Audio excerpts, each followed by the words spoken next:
55세 커피숍 창업 후 은퇴? 매출 폭망, 눈물의 파산 스토리. 서론 은퇴, 꿈꾸던 새 출발의 쓴맛. 55세. 인생의 황금기라 부를 수 있는 나이죠. 긴 직장 생활을 마무리하고 이제는 내가 원하는 삶을 살아보겠다고 결심하는 순간이 바로 이 시점 아닐까요?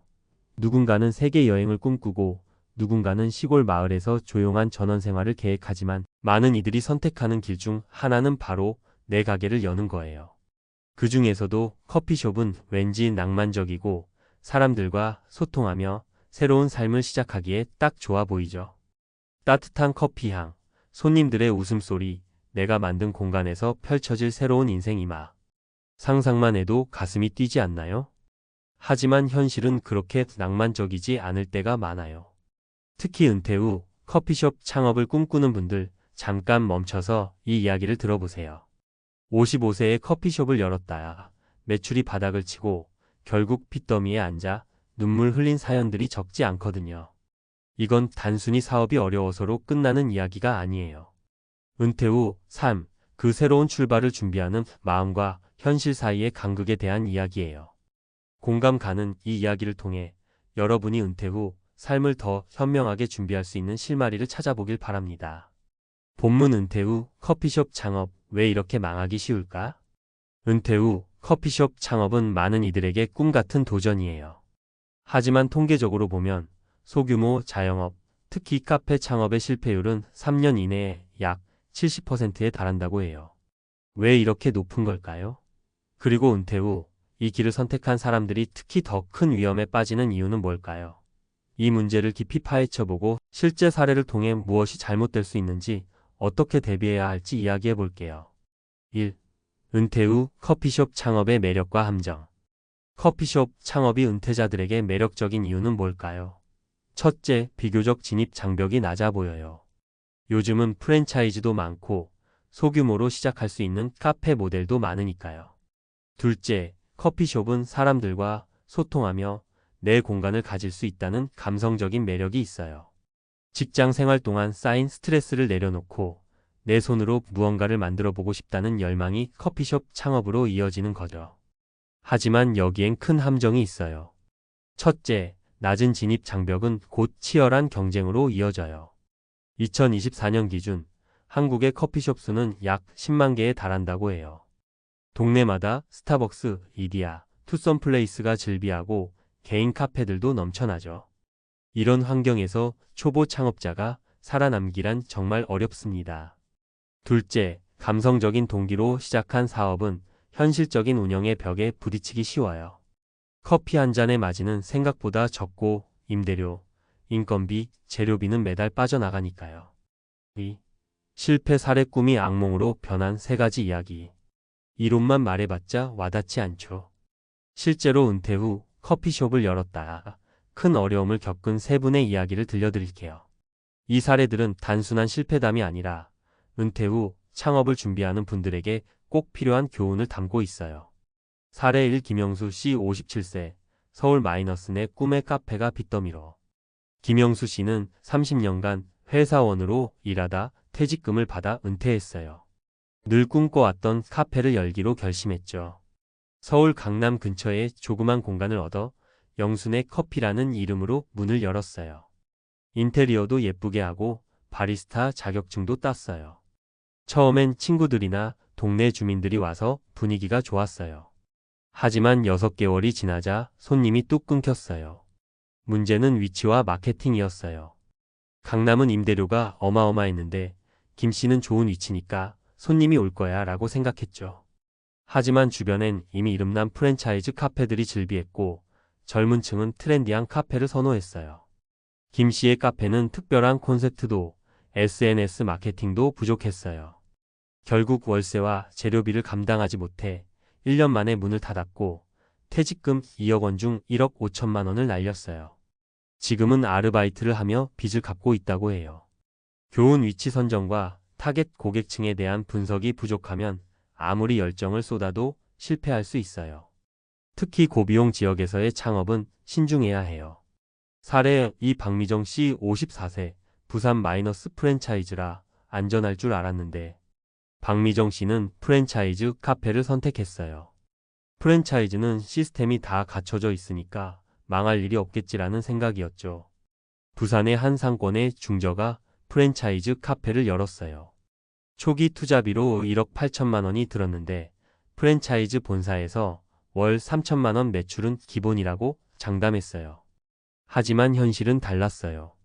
프랜차이즈는 메뉴와 운영 방식을 통제했지만 지역 상권 분석이나 마케팅 지원은 거의 없었어요. 박 씨의 카페 근처엔 이미 비슷한 가격대의 카페들이 많았고 손님들은 새로 생긴 카페에 큰 관심을 보이지 않았어요. 게다가 본사에 내야 하는 로열티와 재료비가 매출의 큰 부분을 차지했어요. 2년을 버티다 결국 폐업했고 박 씨는 1억 원 넘는 빚을 떠안게 됐어요. 지금은 심각한 우울증을 겪으며 재기를 꿈꾸고 있다고 해요. 교훈 프랜차이즈라고 무조건 안전한 게 아니에요. 본사의 약속을 맹신하기보단 계약 조건과 지역 상권을 꼼꼼히 따져봐야 해요. 사례 3 이준호 씨 56세 대전 마이너스 가족이 함께했지만 무너졌어요. 이준호 씨는 아내와 함께 커피숍을 운영하며 은퇴 후 삶을 꾸리기로 했어요. 대전의 조용한 주택가 근처에 카페를 열었고 가족이 함께 운영하면 인건비도 절약되고 화목할 거라 믿었죠. 이 씨는 퇴직금과 대출을 합쳐 1억 2천만 원을 투자했어요.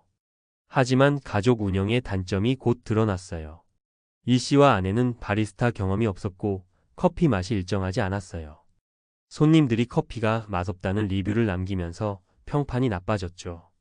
게다가 가족이 함께 일하다 보니 사소한 의견 충돌이 잦았고 결국 부부 사이마저 멀어졌어요. 매출은 월 500만 원을 넘지 못했고 임대료와 대출 이자를 감당할 수 없어 1년 반 만에 문을 닫았어요. 이 씨는 지금도 가족과의 갈등을 회복하지 못했다고 해요. 교훈 가족 운영은 비용 절감의 장점이 있지만 전문성 부족과 감정적 갈등이 사업을 망칠 수 있어요. 철저한 준비와 역할 분담이 필수예요. 3. 은퇴 후 커피숍 창업 성공하려면 어떻게 해야 할까? 이제 실패 사례를 통해 배운 교훈을 바탕으로 은퇴 후 커피숍 창업을 성공으로 이끄는 방법을 정리해 볼게요.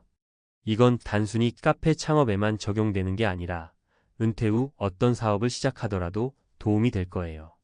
3.1. 철저한 시장 조사와 계획. 창업 전 반드시 상권 분석과 경쟁 분석을 하세요. 내가 여는 카페 주변에 어떤 카페들이 있는지, 주요 고객층은 누구인지, 그들이 원하는 게 뭔지 알아야 해요. 예를 들어 대학가 근처라면 저렴한 가격과 넓은 공간이 중요하고 오피스 지역이라면 빠른 서비스와 테이크아웃 메뉴가 경쟁력이 될 수 있어요. 3.2. 차별화된 콘셉트. 수많은 카페들 사이에서 살아남으려면 특별함이 필요해요. 예를 들어 반려동물 동반 가능한 카페, 책과 함께하는 북카페, 지역 특산물을 활용한 디저트 카페 등 나만의 콘셉트를 만들어세요. SNS에서 화제가 될 만한 요소도 중요해요. 인스타 감성 사진을 찍기 좋은 공간이나 독특한 메뉴가 있다면 손님들이 알아서 홍보해 줄 거예요. 3.3. 자금 관리. 은퇴 후 창업의 가장 큰 위험은 퇴직금을 모두 투자하는 거예요. 퇴직금은 노후를 위한 마지막 안전망이니까 절대 전부를 쓰지 마세요. 초기 투자비를 최소화하고 적어도 6개월에서 1년간 매출이 없어도 버틸 수 있는 자금을 확보하세요. 대출은 정말 최후의 수단으로만 고려하세요. 3.4. 전문성 확보. 커피숍은 단순히 커피를 내리는 게 전부가 아니에요. 바리스타 기술, 고객 응대, 재고 관리, 마케팅까지 다양한 능력이 필요해요. 창업 전에 바리스타 자격증을 따거나 실제 카페에서 아르바이트로 경험을 쌓아보세요. 프랜차이즈를 선택한다면 본사의 교육 프로그램이 충분한지도 확인하세요. 3.5. 마케팅과 네트워크. 요즘은 SNS 마케팅 없이는 살아남기 힘들어요. 인스타그램, 유튜브, 네이버 블로그 등을 활용해 카페를 알리고 지역 커뮤니티와 협력해 단골을 만들어야 해요. 예를 들어 동네 주민들을 위한 할인 이벤트나 지역 모임 장소로 카페를 제공하는 것도 좋은 방법이에요. 4. 은퇴 후 삶, 커피숍 창업이 전부는 아니에요. 커피숍 창업이 실패로 끝난다고 인생이 끝나는 건 아니에요. 하지만 은퇴 후 큰 돈을 잃고 빚을 지게 되면 재기하기가 훨씬 더 어려운 게 사실이에요. 그래서 은퇴 후 삶을 준비할 때 창업 외의 다른 옵션도 고민해 보는 게 중요해요. 4.1. 소규모 투자로 시작하기. 꼭 커피숍이 아니더라도 적은 자본으로 시작할 수 있는 일들이 많아요. 예를 들어 온라인으로 커피 관련 강의를 열거나 지역 농산물을 활용한 디저트 판매 같은 소규모 사업도 좋은 대안이에요. 요즘은 유튜브나 블로그로 수익을 내는 은퇴자들도 많죠? 4.2. 커뮤니티와 연결. 은퇴 후 삶에서 가장 중요한 건 사람들과의 연결이에요. 커피숍을 열지 않더라도 지역 봉사활동이나 취미 모임에 참여하면서 새로운 네트워크를 만들어세요. 이런 활동이 정신적 안정감을 주고 뜻밖의 기회로 이어질 때도 많아요. 4.3. 재무 설계. 창업을 고려한다면 반드시 재무 설계사와 상담하세요. 노후 자금을 얼마나 투자할 수 있는지, 실패했을 때의 리스크는 어느 정도인지 미리 계산해야 해요. 국민연금, 개인연금, 저축 등을 고려해 안정적인 노후 계획을 세우는 게 우선이에요. 결론 은퇴에 실패해도 괜찮아요. 하지만 준비는 필수. 55세에 커피숍을 열었다. 매출 폭망, 빚더미에 앉은 이야기는 단순한 실패담이 아니에요. 은퇴 후 새로운 도전을 꿈꾸는 모든 이들에게 주는 경고이자 동시에 희망의 메시지예요. 실패는 누구나 할 수 있지만 철저한 준비와 현실적인 계획이 있다면 그 실패를 줄일 수 있어요. 김영수 씨, 박미정 씨, 이준호 씨의 사례를 통해 우리는 위치 선정, 마케팅, 전문성, 자금 관리의 중요성을 배웠어요. 은퇴 후 삶은 커피숍 하나로 정의되지 않아요. 내가 정말 원하는 게 뭔지, 어떤 삶을 살고 싶은지 다시 한번 생각해 보세요. 그리고 그 꿈을 이루기 위해 한 발짝씩 신중하게 나아가세요. 실패해도 괜찮아요. 하지만 준비 없이 뛰어들면 그 실패가 너무 큰 상처로 남을 수 있으니까요. 여러분의 인생 이막이 따뜻한 커피 향처럼 부드럽고 행복한 이야기로 채워지길 응원할게요.